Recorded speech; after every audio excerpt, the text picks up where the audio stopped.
வரப்போகிறார். என்ன அடையாளம்?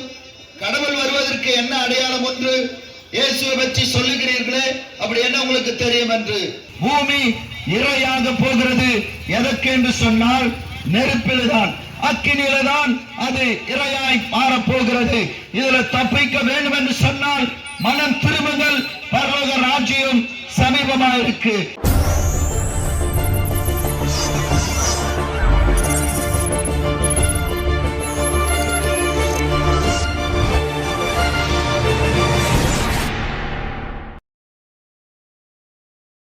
எந்தனமே மனந்திருந்து இயேசுவிடம் ஓடிவா. வந்தாச்சு இன்னமும் தாமதமே, இறுதி காலம் வந்தாச்சு இன்னமும் தாமதமே.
இந்த இறுதி காலத்துல நாங்கள் ஆண்டவராகிய இயேசு கிறிஸ்துவை அறிவிக்க வந்திருக்கிறோம்.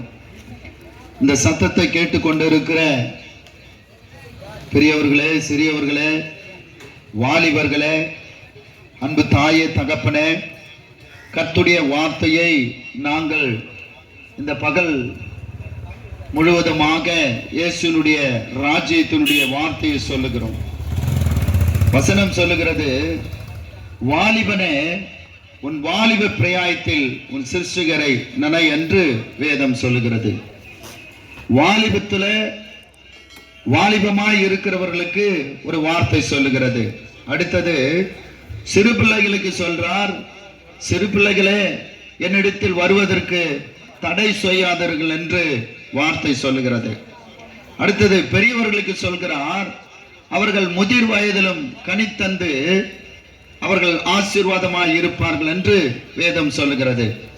இந்த இயேசு கிறிஸ்துடைய வார்த்தையை ஏன் நாங்கள் இந்த சாயங்கால வேளையில இயேசுனுடைய வார்த்தையை சொல்லுகிறோம் என்று சொன்னால், நாங்கள் பெற்ற இன்பங்கள், நாங்கள் பெற்ற சமாதானம், நாங்கள் பெற்ற சந்தோஷத்தை அடைய வேண்டும் என்பதற்காக இந்த சுவிசேஷத்தை உங்களுக்கு நாங்கள் அறிவிக்கிறோம். அப்படி என்ன இருக்கு அப்படின்னு சொல்லி நினைக்கலாம். கர்த்தர் தாமே, தேவனுடைய வார்த்தை தாமே இன்றைக்கு இந்த சத்தத்தை கேட்டுக்கொண்டிருக்கிறவர்களே, தேவனுடைய வார்த்தை சொல்லுகிறது, இதோ சீக்கிரமாய் வரப்போகிறேன், அவன் அவனுக்கு அளிக்கும் பலன் என்னோடு கூட வரப்போகிறது.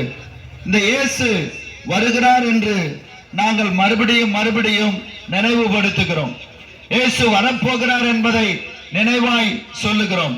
அப்ப இந்த இயேசுவானவர் வருவதற்கு என்ன அடையாளம்? இந்த இயேசுவை பற்றி சொல்லுகிறார்களே, இயேசு கிறிஸ்துடைய வார்த்தை, இயேசு கிறிஸ்துடைய வசனம் சொல்லுகிறது, தேவன் சொல்லுகிறார், இதோ நான் சீக்கிரமாய் வரப்போகிறேன் என்று. பரிசுத்த வேதாகமம் சொல்லுகிறது, வானம் அழிந்து போகும், பூமி அழிந்து போகும், எங்கள் பரிசுத்த வேதாகமத்தில் உள்ள இயேசு கிறிஸ்துடைய வார்த்தை மாத்திரம் அழியாது என்று வேதம் சொல்லுகிறது. ஏன் அழியாது? ஒரு மனுஷனாலும் அந்த வார்த்தையை அழிக்க முடியாது. வார்த்தையா இருக்கிற அந்த இயேசு கிறிஸ்துடைய வார்த்தையை தான் உங்களுக்கு நாங்கள் அறிவிக்கிறோம். இந்த இயேசு வரப்போகிறார். என்ன அடையாளம்? கடவுள் வருவதற்கு என்ன அடையாளம் ஒன்று இயேசுவை பற்றி சொல்லுகிறீர்களே, அப்படி என்ன உங்களுக்கு தெரியும் என்று இயேசு சொல்லுகிறார். இயேசு கிறிஸ்துவின் வார்த்தை மத்தேயு எழுதின சுவிசேஷம் என்று வேத பகுதியிலே ஒரு பகுதி இருக்கு. அந்த பகுதியில தான் இயேசுனுடைய வார்த்தை சொல்லுகிறது. இதோ சீசர்கள், அதாவது இயேசுவோடு கூட இருந்த 12 சீசர்களில் ஒருவர் கேட்கிறார், ஆண்டவரே நீங்கள் வருவதற்கு என்ன அடையாளம் என்று அவர் ஒரு வார்த்தை கேட்கிறார். அப்படி கேட்கும் பொழுது இயேசு கிறிஸ்துவின் வார்த்தை சொல்லுகிறது, நீங்கள் ஒருவராலும் வஞ்சியாதபடிக்கு எச்சரிக்கையாயிருங்கள், காலம் சமீபமா இருக்குன்னு இயேசு கிறிஸ்துவின் வார்த்தை முதல் சொன்னார். அடுத்தது என்ன சொல்றார் என்றால், நான் வருவதற்கு ஒரு அடையாளத்தை பூமியில நான் வைத்திருக்கிறேன், நான் வரப்போகிறேன் என்று சொன்னால் ஒரு அடையாளம் ஒன்று. என்ன அடையாளம்? எங்க பார்த்தாலும் சண்டைகள் இருக்கும், நாட்டுக்கு நாடு சண்டைகள் இருக்கும், வீட்டுக்கு வீடு சண்டைகள் இருக்கும், பூமி அதிர்ச்சிகள் இருக்கும், கொள்ளை நோய் இருக்கும், எங்க பார்த்தாலும் பஞ்சம் பசி இருக்கும், நிலநடுக்கம் இருக்கும். இதெல்லாம் என்னுடைய வருகைக்கு அடையாளம் என்று இயேசு சொல்கிறார். அந்த இயேசுனுடைய அடையாளம் தான் இன்றைக்கு பூமியிலே நடந்து கொண்டிருக்கிறது.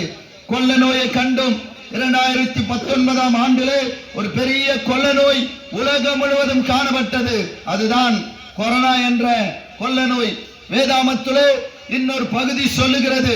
என்ன சொல்லு சொன்னால், அநேகருடைய சடலங்களை பூமியின் வீதியிலே பார்ப்பீர்கள், அநேகருடைய சடலங்களை கண்டு, அநேகருடைய பிரதத்தை கண்டு அநேகர் விட்டு விலகி ஓடுவார்கள் என்று வேதம் சொன்னது. அதுதான் அந்த கொள்ளை நோய் தான். அந்த நாட்களில் 2019 ஆண்டிலே தாய் பார்க்க முடியவில்லை பிள்ளையை, புருஷன் பார்க்க முடியவில்லை மனைவியை, இப்படி தாய் தகப்பன் சகோதர சகோதரிகள் ஒருவரும் பார்க்க முடியவில்லை. அந்த பிரதத்தை கண்டு ஓடி போய் விடுகிறான் மனிதன். இந்த கொள்ள நோய்க்கு முன்னாலே மனுஷன் தான், தாய் தான், தகப்பன் தான், கூட பிறந்தவர்கள் தான். ஆனால் அந்த கொரோனா அட்டாக் வரும்பொழுது அந்த மனுஷனால பக்கத்துல கூட நின்று அவனால் எந்த ஒரு சடங்காச்சாரத்தையும் எதையும் பண்ணவில்லை. ஏன் என்று சொன்னால், பிரம்ம புத்தியாய நமகா என்று சொல்லி இயேசு கிறிஸ்துவின் வார்த்தை சொல்கிறது. பிரம்மா என்று சொன்னால் கர்த்தராகிய இயேசு கிறிஸ்து சொல்லுகிறார், உலகத்தை படைத்தவரே நான் உம்மை நமஸ்கரிக்கிறேன் என்று பிரம்ம புத்தியாய நமகா என்று சொல்லி இயேசுனுடைய கட்டளையாகிய வார்த்தை சொல்லுகிறது. இந்த இயேசுவானவர் மனிதனை ரட்சிக்கும்படியாக தான் தேவன் அந்த சீசர்களுக்கு சொல்கிறார், வருகையில இதெல்லாம் நடக்கும் என்று. அந்த கொள்ள நோயை பார்த்தோம், எங்க பார்த்தாலும் பூமி அதிர்ச்சிகளை பார்த்தோம், எங்க பார்த்தாலும் இன்றைக்கு நாட்டுக்கு நாடு சண்டைகள் நடந்து கொண்டிருக்கு. எந்த மனிதன் எப்பொழுது இந்த உலகம் அழியும் என்பதை கண்ணமிட்டு பார்த்து கொண்டிருக்கிறான். அவன் விடுகிற ஏவுகணை, அவன் ஏதாவது ஒரு குறி தவறி வேற ஒரு நாடுக்குள்ள போய்விடும் என்று சொன்னால் அந்த இடத்தில் பெரிய பிரச்சனை வந்து அழியும். இதெல்லாம் அழிவுக்கு சொல்லப்படுகிற காரியம். ஏன் எல்லா நாடுகளிலும், எல்லா நாட்டிலும் இருக்கிற ஒவ்வொரு அரசியலும், ஒவ்வொரு அந்த நாட்டினுடைய பிரதமர்களும் ஏன் அணு ஆயுதத்தை கண்டுபிடித்திருக்கிறார்கள் சொன்னால், வேதம் சொல்லுகிறது, இந்த பூமியை நான் அழிக்கும் பொழுது நெருப்பால் வெந்து அழியும் என்று வேதம் சொல்லுகிறது. பூமி இரையாக போகிறது. எதற்கு என்று சொன்னால், நெருப்பில்தான், அக்கினியில்தான் அது இரையாய் மாறப்போகிறது. இதுல தப்பிக்க வேண்டும் என்று சொன்னால் மனம் திரும்புங்கள், பரலோக ராஜ்யம் சமீபமா இருக்கு. அதனாலதான் 2000 வருடத்துக்கு முன்பதாக 1ஆம் நூற்றாண்டிலே ஆண்டவராகிய இயேசு கிறிஸ்துவானவர் கன்னி புத்தியாய் நமகா என்று சொல்லி இயேசு இந்த பூமியில பிறந்தார். அது என்ன அர்த்தம்? கன்னி சுத்தியாய் நமகா என்று சொன்னால், கண்ணின் வயிற்றில் பிறந்தவரே நான் உம்மை நமஸ்கரிக்கிறேன். இதுதான் அதனுடைய வார்த்தை. கண்ணின் வயிற்றில் பிறந்தவர் தான் ஆண்டவராகிய இயேசுவானவர். 2000 ஆண்டுக்கு முன்பதாக இயேசு பிறந்தது உண்மை என்பதை சரித்திரம் சொல்லுகிறது. நாட்டினுடைய சரித்திரம் பேசுகிறது. இயேசுவுக்கு முன்னால், இயேசுவுக்கு பின்னால் என்று சரித்திரம் சொல்லுகிறது. சத்தத்தை கேட்டுக் கொண்டிருக்கிறவர்களே, நம்முடைய வாழ்க்கையில் உலகத்தில் 303 கோடி தேவர்களை வணங்கி இருக்கிறோம். சரித்திரம் இல்லை. ஆனால் சரித்திரம் ஒன்று இருக்குன்னு சொன்னா ஆண்டவராகிய இயேசு கிறிஸ்து ஒருவர் தான் என்று வேதம் சொல்லுகிறது. இன்றைக்கு நாங்கள் இந்த சத்தமாய் சொல்லுகிறோம், இயேசு வரப்போகிறார், இயேசு வரப்போகிறார், இயேசு வரப்போகிறார். இயேசுவை நம்புங்கள். நீ வீட்டுக்குள்ளே இருந்துகிட்டே இயேசுவே எங்களுடைய வாழ்க்கையில் என் பாவத்தை மன்னிங்க. இயேசு எதற்காக வந்தார் என்றால் பாவத்தை மன்னிக்க. என்ன பாவம்? ஜென்ம பாவம், கர்ம பாவம், தாய் தாப்பனுடைய பாவம், மூதாட்டாருடைய பாவம், 1, 2, 3 தலைமுறை வரைக்கும் இந்த சாபங்கள் என் குடும்பத்தை நெருக்கி சாகடிக்கிறது. இந்த சாபத்தை மாற்றதான் ஆண்டவராகிய இயேசுவானவர், அந்த தேவனானவர் இயேசுவானவர் பூமியில் வந்து ஜனங்களுக்காக, அவர் பெற்றெடுத்த ஜனங்களுக்காக மரித்தார். பாவத்துக்கு மரித்தார். நம்முடைய பாவத்தெல்லாம் அவர் ஏற்றுக்கொண்டு அவருடைய பரிசுத்தத்தையும் அவருடைய பரலோகத்தையும் பூமியில மனுஷனுக்கு நியமித்து போனார். அந்த இயேசுவை தான் உங்களுக்கு சொல்கிறோம். இந்த இயேசுவை நம்பி பாருங்க. எந்த இடத்துக்குனாலும் போலாம். பாவம் மன்னிக்கிற இடம் ஒன்று உண்டு, அதுதான் ஆண்டவராகிய இயேசுவானவர். அந்த இடத்துக்கு நீங்கள் வருவீர்கள் என்று சொன்னால், வருத்தப்பட்டு பாரம் சுமக்கிறவர்களே நீங்கள் எல்லாருமே நடத்தில் வாருங்கள், நான் உங்களுக்கு இளைப்பாறுதல் தருவேன் என்று இயேசு சொன்னார். இந்த இயேசுவானவர் எப்படி மரித்தார்? பஞ்சகாயன மகா என்று சொல்லி மரித்தார். அது என்ன பஞ்சகாயன மகா என்று சொல்லி இயேசு மரித்தார்? 5 காயங்களையும் பெற்றவரே நான் உம்மை நமஸ்கரிக்கிறேன் என்றுதான் அந்த மந்திரத்தினுடைய அர்த்தம். பஞ்சகாயன மகா என்று சொன்னால் கைகள், கால்கள், தலையில், இருதயத்தில் தேவன் தாமே ஆணையால் களவப்பட்டு அவர் நமக்காக மரித்தார். அதுதான் பஞ்சகாயன மகா என்று சொல்லி இயேசுவுடைய வார்த்தை சொல்லுகிறது. இந்த வார்த்தை தான் உங்களுக்கு இன்றைக்கு நாங்கள் சொல்லிக் கொண்டிருக்கிறோம். மனம் திரும்புங்கள், மனம் திரும்புங்கள், பரலோக ராஜ்யம் சமீபமா இருக்கு. உங்களுக்காக நாங்கள் ஜெபிக்கிறோம். சரித்திரம் சொல்லுகிறது, வேதம் சொல்லுகிறது, உலகத்தில் இருக்கிற விஞ்ஞானிகள் சொல்றாங்க, இந்த 3ஆம் உலக போரானது மனுஷன் நியமித்தது அல்ல, தேவன் நியமித்தது. அவருடைய வருகை அடையாளம் பூமியில நிறைவேறி கொண்டு இருக்கிறது. இயேசு சீக்கிரமாய் வரப்போகிறார் என்று வேதமானது திட்ட தெளிவாய் சொல்லுகிறது. இயேசு வரப்போகிறார். மனம் திரும்புங்கள், மனம் திரும்புங்கள். உங்களுக்காக நாங்கள் ஜெபிக்கும் பொழுது நீங்கள் இருக்கும் இடத்திலே இயேசுவேன்னு சொல்லி கேளுங்க. இயேசுவாகிய தேவன் உங்களுடைய எல்லா பிரச்சனையும் மாற்றுவார்.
சமீபத்தில் வரப்போகிறார்.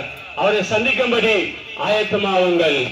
இந்த ஆண்டவராகிய இயேசு கிறிஸ்துவை பற்றி சில நிமிடங்கள் நாங்கள் உங்கள் மத்தியிலே பாடல் மூலமாய் நீங்கள் கேட்டீர்கள். வார்த்தை மூலமாய் உங்கள் மத்தியிலே சில நிமிடங்கள் நாங்கள் பகிர்ந்து கொள்ளப் போகிறோம். இதை எந்த வேலையா இருந்தாலும் சரி, உங்கள் செயல்களை சாய்த்து நீங்கள் கேட்டீர்களானால் உங்களுடைய வாழ்க்கைக்கு இது தோற்றமாக இருக்கும் என்று நாங்கள் விசுவாசிக்கிறோம். இந்த ஆண்டவராகிய இயேசு கிறிஸ்து இந்த பூமிக்கு வந்தார். பிரியமானவர்களே, நாம் செய்த பாவங்கள், நாம் செய்த துரோகங்கள், நாம் நினைக்கலாம் எதற்காக துரோகம் செய்துவிட்டேன், என்ன பாவம் செய்துவிட்டேன். நாம் செய்த ஒரு சின்ன பொய்யுற பாவம் தான். பிரியமானவர்களே, பாவிகளை நேசிக்கும்படியாக இந்த பூமிக்கு வந்தார். எதற்காக இந்த பாவிகளை நேசிக்கும்படி வந்தார்?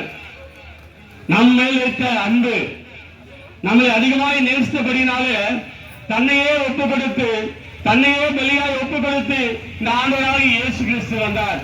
இந்த ஆண்டவராகிய இயேசு கிறிஸ்து ரத்தம் சிந்த இல்லாமல் ஒரு பாவ மன்னிப்பு இல்லை. நம்மளுக்காக யார் ஒருவர் நம் பாவங்களை சுமப்பார், நம் பாரங்களை சுமப்பார்? மனிதன் என்ற ஒரு உறவுகள், சகோதர சகோதரிகள், தாய் தகப்பன், கூட பிறந்த நண்பர்கள், இவெல்லாம் சொல்லலாம் நான் கடைசி வரைக்கும் கூட இருக்கிறேன் என்று. ஆனா நமக்கு ஒரு சூழ்நிலை, ஒரு பிரச்சனை வந்தாதான் தெரியும் யார் யார் நம்ம கூட இருக்காங்க, யார் யார் நம்ம விட்டு போனாங்கன்னு. பிரியமானவர்களே, இந்த ஆண்டவராகிய இயேசு கிறிஸ்து இப்படியா இல்ல. இந்த ஆண்டவராகிய இயேசு கிறிஸ்து நம்மை நேசித்தபடினால நான் உங்கள் துக்கம் சந்தோஷமாய் மாறும் என்று நம்மை நேசித்தார். நம்மை நேசித்தபடினால தன்னையை ஒப்பு கொடுத்து சிலுவையில் அறையப்பட்டார், அடிக்கப்பட்டார், அவமானப்பட்டார். உங்களும் என்னை உயர்த்த முடியாய், நாம் சந்தோஷமாய் வாழ முடியாய் தான் இந்த ஆண்டவராகிய இயேசு கிறிஸ்து ரத்தம் சிந்தி தன் சரீரத்தை பிக்கப்பட்டு தன்னையே அர்ப்பணித்து அவர் பலியானார். ஆனாலும் சதா காலங்களே சிலுவையிலே 3ஆம் நாள் உயிரோடு எழுந்தார். பிரியமானவர்களே, என்றும் இயேசு ஜீவிக்கிறார். இந்த இயேசு நல்லவர் வல்லவர் நான் சொல்லிக் கொண்டிருக்கிறோமே, இவ்வளவு நேரம் செய்த பாவங்கள் குற்றங்கள் சொல்லிக் கொண்டிருந்தோமே, ஏதோ பேசிக் கொண்டிருக்கிற நானும் இதே சென்னையில் தான் வசித்துக் கொண்டிருக்கிறேன். இந்த ஆண்டவராகிய இயேசு கிறிஸ்துவை ஏற்றுக்கொண்ட முன்பாக பார்த்தீங்கன்னால் நான் ஒரு பாவியாக தான் வாழ்ந்து கொண்டிருந்தேன். பாவியிலும் பாவியாக இருந்தேன். ஒரு குடும்பத்தில் தாய் தகப்பனே வீட்டை விட்டு துரத்தும் அளவுக்கு சகோதர சகோதரன் ஒற்றார் ஒருவரை என்னை சேர்க்காதபடிக்கு தள்ளப்பட்ட நிலைமையில நான் வாழ்ந்து கொண்டிருந்தேன். பிரியமானவர்களே, இந்த ஆண்டவராகிய இயேசு கிறிஸ்துவை யார் என்று தெரியாத முன்பதாக நான் இப்படியாக வாழ்ந்து கொண்டிருந்தேன். முறையான சேற்றிலே வாழ்ந்து கொண்டிருந்தேன், அசிங்கமான வாழ்ந்து கொண்டிருந்தேன். நான் செய்வது அசிங்கம் என்று எனக்கு தெரியவில்லை. அன்னைக்கு நான் செய்ததான் கரெக்ட் என்று நான் வாழ்ந்து கொண்டிருந்தேன். அநேக பாவங்கள், குட்டி பழக்கத்துக்கு அடிமைத்தனம், குட்டி போதை பழக்கத்துக்கு என்னென்ன போதை இருக்கிறதோ எல்லாவற்றையும் அனுபவித்தேன். அதுதான் என்னுடைய வாழ்க்கை, அதுதான் என்னுடைய சந்தோஷம். இப்படியாய் செய்து கொண்டிருந்து நல்ல நண்பர்கள் கிடையாது, கெட்ட பழக்கம், கெட்ட வழக்கம், நல்ல ஒரு சிநேகிதமே இருக்காது. பிரியமானவர்களே, அப்படியாய் பாவியாய் வாழ்ந்து கொண்டிருந்த என்னை மரித்து போயிருந்தால் 20 வருஷம் ஆயிருக்கும். இதோ இன்றைக்கு நான் ஜீவனோடு இருந்து நான் மத்திய சாட்சியாய் நின்று கொண்டிருக்கிறேன். ஏனென்றால் என் இயேசு எனக்கு ஜீவன் கொடுத்தார். பிரியமானவர்களே, இந்த இயேசுவை ஏற்றுக்கொள்ள பார்த்தீங்கன்னா அநேக கஷ்டங்கள், துன்பங்கள், மனம் போன போக்கிலே போய் கொண்டிருந்தேன். என் நண்பர்கள் சொன்ன போக்கிலே போய் கொண்டிருந்தேன். என்னென்ன வழி இருக்குதோ தவறான வழி எல்லாவற்றையும் அப்படியே கடந்து போய் கொண்டிருந்தேன். ஒரு நாள் மறிக்கிற சூழ்நிலை வந்தது. ஒரு நாள் மறிக்கிற சூழ்நிலை. கூட இருந்தது யாருமே இல்ல. மச்சான் கடைசி வரையும் கூட இருக்குன்னு சொன்னா கூட வந்து குடிப்பான், கூட வந்து கெஞ்சா அடிப்பான், கூட வந்து எல்லாத்தையும் செய்வான். மறிக்கிற சூழ்நிலை. உனக்கு ஒரு சூழ்நிலை வரும்போது உன்னோடு இருப்பது ஒருவரும் இல்லை, என் ஆண்டவராகிய இயேசு கிறிஸ்து ஒருவர் மாத்திரம்தான் உங்களோடு இருக்கிறார். அந்த பிரியமானவர்களே, அப்படியே மறிக்கிற தருணம் வந்தது, மறிக்கிற சூழ்நிலை வந்தது. என் நண்பர்கிட்ட போனா கைவிரிக்கிறாங்க, தெரிஞ்ச போனா கைவிரிக்கிறாங்க. ஆனா இதே மாதிரிதான் தெரு பிரசங்கர் சொன்னார்கள், வருத்தப்பட்டு பாரம் சுமந்து கொண்டிருக்கிறாயே, இந்த இயேசு உன் துக்கத்தை சந்தோஷமாய் மாற்றுவார் என்று இந்த ஆண்டவராகிய இயேசு கிறிஸ்துவை ஏற்றுனவர்கள் ஊழியக்காரர்கள் சொன்னார்கள். பிரியமானவர்களே, அப்படியே சொன்ன மனிதர்களை நான் அசிங்கப்பட்டிருக்கிறேன், அவமானப்பட்டிருக்கிறேன். ஆனால் என்னை மாற்றுவதற்கோ, நான் மதிக்கிற சூழ்நிலை வருவதற்கோ, என்னை மாற்றுவதற்கு எங்கெங்கயோ கொண்டு போனார்கள். எங்கேயுமே நான் மனசார சொல்றேன், எங்கெங்கயோ போனாங்க. மந்திரவாதி அங்க எங்கெல்லாம் கொண்டு போனாங்க, மாற்ற முடியவில்லை. ஆனா உன்னை காப்பாற்ற, உனக்கு ஜீவன் தர ஒன்றுமே இல்லை. இந்த இயேசு கிட்ட வந்து பாருன்னு சொன்னார்கள். பிரியமானவர்களே, இந்த இயேசு கிட்ட நான் போனேன். இந்த இயேசு என்னை தேடி வந்தார். நானா போல, ஆனா அந்த இயேசு தேடி வந்தார். பிரியமானவர்களே, இந்த இயேசு தேடி வந்தது அப்புறமா தான் என்னுடைய வாழ்க்கை மாறப்பட்டது, என்னுடைய நிலைமை மாறப்பட்டது, சூழ்நிலை மாறப்பட்டது, என்னுடைய கெட்ட பழக்கங்கள் மாறப்பட்டது. எந்த இடத்துல அவமானப்பட்டனோ, வெட்கப்பட்டனோ, துரத்தப்பட்டனோ, அந்த இடத்துல ஆண்டவர் இயேசு இன்னைக்கு உயர்த்தி வைத்திருக்கிறார். பிரியமானவர்களே, நீங்கள் இந்த நிலைமையில சூழ்நிலை இருந்து கொண்டிருக்கிறீர்களா? குடிப்பழக்கினால விடுமுறையில் என்று சகோதரனே, நீ வேதனையில் இருந்து கொண்டிருக்கிறாயா? கண்ணீரோடு துக்கத்தோடு இருக்கிறாயா? வெளியே சொல்ல முடியாத சூழ்நிலை இருந்து கொண்டிருக்கிறீர்களா? வீட்டில் இருக்கிற கடன் வசதி மாறவில்லையே சூழ்நிலையா? சகோதரி சகோதரிய, வெளியே சொன்ன ஏதோ நினைத்துவார்களோ என்று நினைக்கிறீர்களா? வெளியே சொன்ன ஏதோ நினைத்துவார்கள் என்றால் நினைத்தால் தப்பு. நம்முடைய பாரங்களை சுமப்பதற்கு தான் வருத்தப்பட்டு பாரம் சுமக்கிறவர்களே, நீங்க எல்லா இடத்துல பாருங்க, நான் உங்க இலைப்பாடு தரேன்னு சொல்லியிருக்காரு. இந்த இயேசு உங்களுடைய வாழ்க்கை, என்னுடைய வாழ்க்கையை மாற்ற ஆண்டவராகிய இயேசு கிறிஸ்து உங்களுடைய வாழ்க்கையில ஒரு மாற்றத்தை தரும்படியாதான் இந்த வேளையில இந்த பகுதியில சகோதரி சகோதரியே, இந்த வாய்ப்பை இதை விட்டு விடாதீர்கள். இதை உறுதியாக பற்றிக் கொள்ளுங்கள். நீ எந்த நிலைமையில் இருந்து கொண்டிருக்கலாம், யார் என்னை ஒத்தாசை பண்ணுவார்கள் சொல்லலாம். ஆனா இந்த ஆண்டவராகிய இயேசு கிறிஸ்து உங்களுக்கு ஒத்தாசை பண்ணும்படியாதான் இந்த வேளையில, இந்த மாலை நேரத்துல, இந்த பகுதியில, இந்த வார்த்தை மூலமாய் உங்களோடு பேசிக் கொண்டிருக்கிறார். பிரியமானவர்களே, இந்த ஆண்டவராகிய இயேசு கிறிஸ்து விசுவாசிங்கள், அப்போது நீங்களும் வீட்டாரம் பிழைப்பீர்கள். இந்த வார்த்தை கேட்ட யாவரையும் கர்த்தர் உங்களை ஆசீர்வதிப்பாராக. ஆமென்.